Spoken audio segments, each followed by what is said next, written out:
barbell squats as well, because I like the pump that it gives me. I haven't done them in a long time.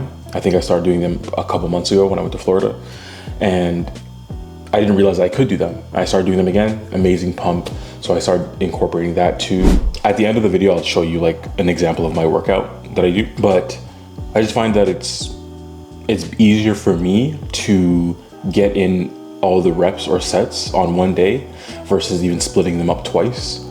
Just with my schedule, I'm pretty sure most people have heard the stereotypical set amount that you should get for hypertrophy for muscle is, I think it's 20 reps. I could be wrong. If I'm wrong, I'll post it, but 20 reps for muscle group. So I just try and figure out a way to hit every muscle group for 20 sets, and some exercises will overlap. So on a leg press, for example, it's mostly quad dominant, but there is for me at least, when I do them, there's still a large amount of hamstring being used. And I can tell because of how much I feel the hamstring pain the next couple days. So not everything's gonna come up to 20 perfectly, but I am pretty much overtraining everything leg related in a safe manner. So an example, I'll put some clips here to show some of the examples of the workouts that I do. So it's almost always leg press. For me, that's a great squat motion where I don't have to worry about the amount of stress on my knees, because I do barbell squat, I do hack squat, but sometimes my knees are just not feeling it, honestly. So I do like to do leg press, at least to begin with, put a lot of weight on it. I'll typically do 7 sets for exercise. It's not 7 hard working sets. It'll be warm-up sets that I don't include. So for example, on a leg press, it might look like warm up with 1 plate, 2 plates, 3 warm up, and then 4 plates is like the first official set. Then go up to 5, that's the second set, and then 6 plates, if that's like my comfortable range where I want to lock in at, then I'll do 3 sets of that there. So that's 5 in total so far, and then work back down to the 5 plates, and that's another 2, so it's 7. So it looks like just a pyramid. The beginning warm-up sets are not counted in the 7, and then when I get up to the top range where it's harder, like the 5 and 6 plates, that's where the 7 takes place. So that's 7 sets on there, and then I'll do hack squats. The same idea is the idea is the same, because again, I'm trying to work volume, but also trying to get as heavy of weight as possible. So that's why I like pyramids. I like the lower range, you get the volume there. The higher range is where you actually focus on the amount of weight that you're moving.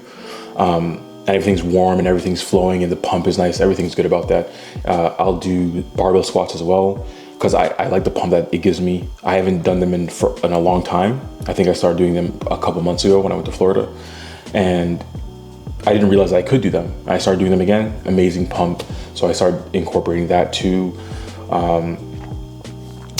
I started doing like hamstring deadlifts. So it could be either barbell or dumbbell. Sometimes it depends how I feel, honestly, but they're both targeting hamstring. I feel like hamstring is a weak part of mine. So I do want to focus more on that. But I find that if you can make it more of an event, or when you go to the gym, I like preparing mentally the night before. I'll be like, okay, I'm gonna wake up, I need to prepare all my belts, my chalk, my pre-workout, everything is set for me to go, because I know it's gonna be a hard session. I'm gonna be for a long time.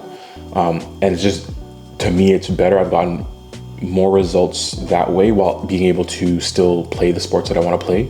Another thing, probably the most beneficial part about doing this is I feel like at a certain point in a leg workout or any workout, you'll get to this point where you're like fatigued and the quality of the movements might not be as good. And that's typically where we stop the workout. So it's like, oh, that was a good leg day today.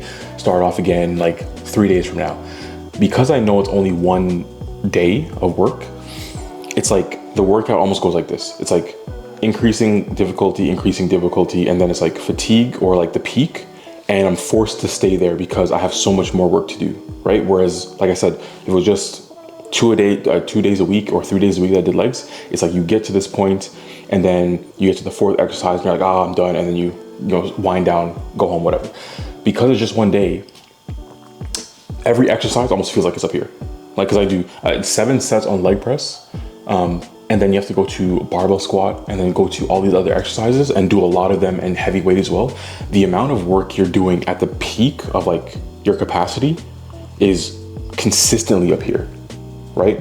And that's one thing I like about it, where I think I might start doing that for chest too, because it's very, like once I get very fatigued in a muscle group, like I want to keep working in that area. I don't want to be like, oh, I finally got to this area and then now, you know, I'm an hour into the workout, time to go home. It's like, if you can find a way, it's like training endurance, right? You don't reach your capacity and then stop. You kind of reach your capacity, you might take a little dip down and come, and you keep touching it at this threshold, because that threshold, when you train there, is what's going to increase your stamina in that example, right? So that to me, that's the main reason why I like it.